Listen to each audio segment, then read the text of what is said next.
If you found this video, you've most likely doubted whether or not you can be a photographer. This may be something that you're feeling right now or that you have in the past. Maybe you think because you're not charismatic or bubbly, you're not meant to work with people. Well, let me change your mind and show you just how awesome it is to be an introverted photographer.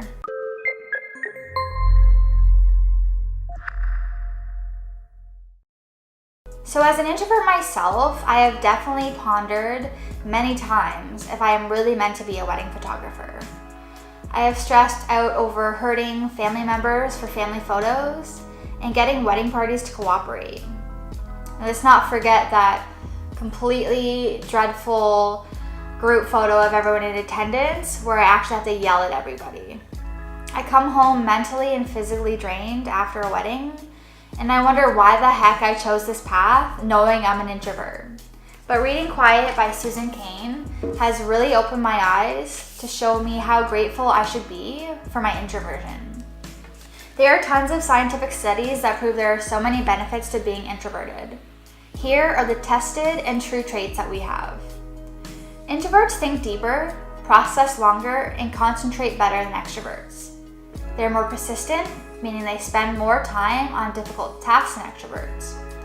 We dislike small talk because we think in more complicated ways. We prefer meaningful discussion and listen intently before considering what to say next. Introverts literally perceive and observe the world more acutely. We notice small nuances in the physical and emotional environment around us that others don't notice. Now let's talk about how these traits translate perfectly to portrait and wedding photography. Well, creativity is literally a process of thinking deeply. Creativity has been found to come more readily to those who spend time deliberating in solitude. If you don't venture into this contemplative seclusion, it's harder to come up with new and innovative ideas. While this might not be a help on the spot during a photo shoot, that's okay. You can take time to ponder ideas before your shoot and have tons of great things to pull out when you're ready. Being an artist requires a lengthy and difficult path towards mastery. On top of many years studying photography, you most likely also want to be a successful business owner. These are big goals that are often too daunting for a lot of people to even consider. But as an introvert, you have that gritty and persistent edge to help you stay on that path longer. Even Einstein, an introvert himself, said it's not that I'm so smart, it's that I stay with problems longer. When it comes to being a portrait photographer, we want to build a connection with our clients. We want them to feel comfortable enough to express intimate emotions in front of our camera. A study done by Avril Thorne actually showed that extroverts and introverts get along fantastically. The conclusion they arrived at was, and I quote Susan Cain, "Introverts talking to extroverts chose cheerier topics, reported making conversation more easily, and described conversing with extroverts like a breath of fresh air. In contrast, the extroverts felt that they could relax more with their introverted partners and were freer to confide their problems. They didn't feel pressure to be falsely upbeat." This goes to show that extroverts like being around us and appreciate our social style.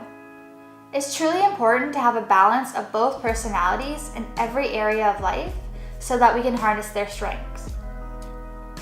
Keep in mind that you'll also have clients that are introverted, even if it's not immediately clear. This gives you that additional level in which you can relate to them.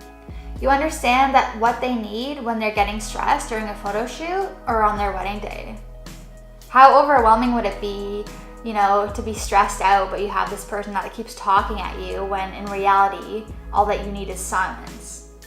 An introverted model or bride would most likely appreciate adding a restorative niche during a photo shoot.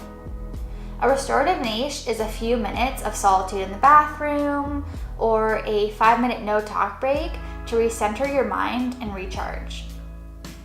Can you imagine how awesome this would be for you and your introverted subject? I'm sure it would help you both achieve better results than if you had just blasted through it, tiring each other out mentally and physically. The fact that introverts notice small things in their surroundings and small changes in body language is a huge benefit for somebody who photographs people. You need to be able to notice that interesting texture, pattern, lines, subtle pocket of light, or the fact that a particular pose is coming off slightly awkward. You're more likely to notice that little change on mom's face while her daughter is getting into her dress that may indicate an emotional moment is coming. This is a huge deal for wedding photographers, as you could break that moment just by speaking or giving a direction.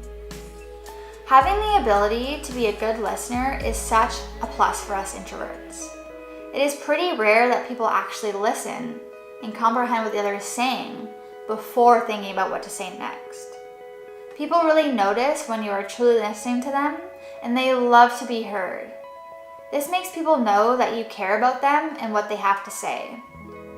This small action builds huge trust.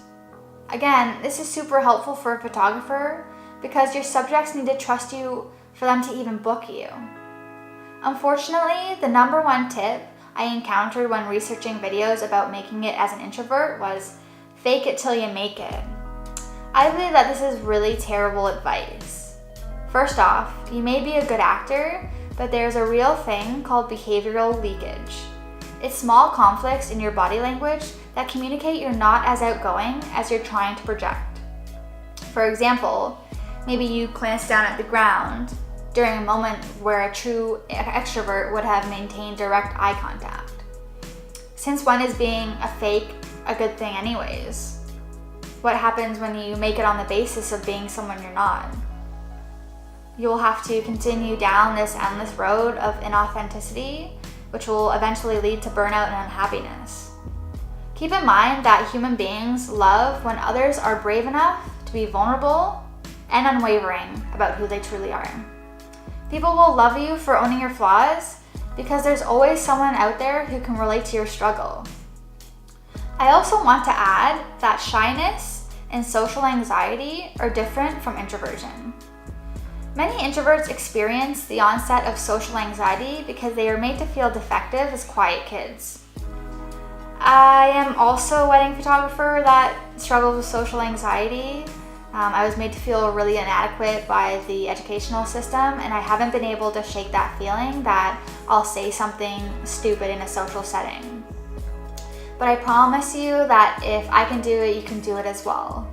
What helps me before a session is 10 minutes of meditation using the Headspace app and positive self-talk like this.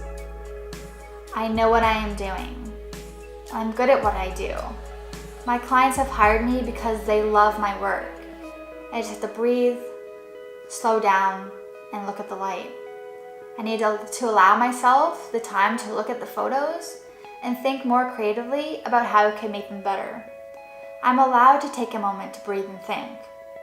It's also proven that if you're feeling nervous, it's better to tell yourself that you're excited rather than trying to calm yourself down. It takes a decent amount of time to bring yourself down from nervousness. However, anxiety and excitement are both high-level emotions, so if you convince yourself that you're excited, you will actually perform better. It's also a good idea to consider counseling and trying to slowly desensitize yourself to social situations. Compliment your barista, make small talk with your neighbor, make a YouTube video. Just doing shoots help you really build confidence in regards to your people and photography skills. Just know that no matter what obstacle stands in your way, you can be a photographer as long as you always work at it and never give up. Sadly, at this moment, introverted is still a stigmatized word. An informal study by Lori Helgo found that when you ask an introvert to describe their physical appearance, they use animated words like vibrant blue eyes, exotic, angular features. However, when asked to describe a typical introvert, they used unpleasant words like scrawny, bland outfits, and acne-prone. There's so many ways that society has convinced us that being an introvert is wrong. This is sad because 1/3 to 1/2 of the population is introverted. Just remember that the point of view that introverts are at a disadvantage is completely baseless.